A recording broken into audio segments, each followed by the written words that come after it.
IBC health நேயர்களுக்கு வணக்கம். எல்லாரும் ரொம்ப ஆரோக்கியமா இருப்பீங்கன்னு நான் நம்புறேன். மழைக்காலம் குளிர்காலத்துல எல்லாம் சளி பிடிக்கிறது சகஜங்க. திடீர்னு ஏற்படுற பருவநிலை மாற்றத்துக்கு நம்ம உடம்பு சேர்த்து ஒத்துழைக்காததுனால ஜலதோஷம், காய்ச்சல், இருமல் இதெல்லாம் வரும். ஆனா ஒரு சில பேர் இருக்காங்க, வருஷம் 365 நாளும் இருமிக்கிட்டே இருப்பாங்க. அவங்க முக்கியமா இருமுற நேரம்னு பார்த்தா நைட்டு தூங்கும் போது தூக்கத்துலதான் இருமுவாங்க. இந்த மாதிரி இருமலுக்கு பருவநிலை மாற்றத்தை நம்ம ஒரு காரணமா சொல்ல முடியாதுங்க.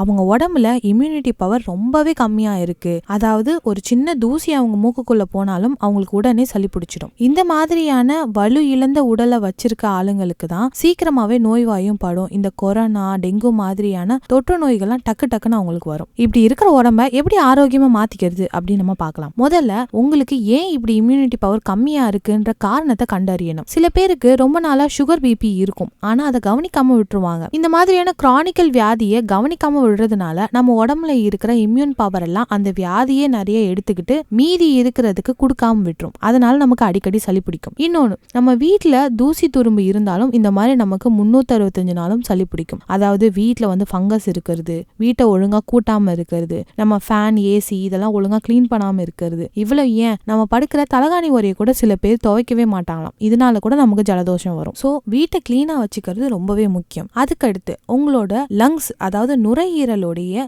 ஆரோக்கியம் எப்படி இருக்குன்னு பாருங்க. நுரையீரல்ல எப்பவுமே சளி இருக்கும், அது உண்மைதாங்க. ஆனா அந்த சளி அதிகமாகும் போதுதான் நம்ம நுரையீரலை தாண்டி மூக்கு, வாய் வழியெல்லாம் அது வெளியே வருது. இந்த நுரையீரலை நம்ம எவ்வளவு ஆரோக்கியமா வச்சுக்கணும்னா மூச்சு பயிற்சி அதிகமா பண்ணணும். மூச்சு பயிற்சினா நம்ம யோகால பிராணாயாமம் சொல்லுவாங்க. இந்த பிராணாயாமத்தை நம்ம அடிக்கடி பண்றதுனால நம்ம நுரையீரல் நல்லாவே சுவாசத்தை வெளியே கொண்டு வந்து உள்ள கொண்டு போகுது. நல்ல ஏற அதை அடிக்கடி தக்க வச்சுக்கிறதுனால இந்த சளியெல்லாம் நமக்கு வரது குறையும். இன்னொரு முக்கியமான விஷயம் இந்த சளி வரதுக்கு காரணம் அது என்னன்னா சோம்பேறித்தனம். ஒரே இடத்துல உட்காந்து ஒரே பொசிஷன்ல படுத்துக்கிட்டு அங்க இங்கன்னு எங்கேயும் நகராம அப்படியே இருந்தாலும் நம்ம உடம்புல ஒரு வகையான உஷ்ணம் ஏற்படும். இந்த உஷ்ணமும் நம்மளோட சளிக்கு ஒரு முக்கிய காரணமா அமையுது. அதனாலதான் வெளியே பிரிஸ்கா ஒரு வாக்கிங் போயிட்டு வரணும், சுறுசுறுப்பா ஏதாவது பண்ணணும், கொஞ்சம் வேர்வையை வெளியேற்றணும் அப்படின்னு சொல்லுவாங்க. நான் இது எல்லாமே ஃபாலோ பண்றேன், ஆனாலும் எனக்கு அடிக்கடி சளி பிடிக்குது, இதனால என்னுடைய ஒர்க் ரொம்ப டிஸ்டர்ப் ஆகுது அப்படின்னு நீங்க நினைச்சீங்கன்னா நீங்க ஒரு நல்ல பல்மனாலஜிஸ்டா பாக்குறது ரொம்பவே நல்லது.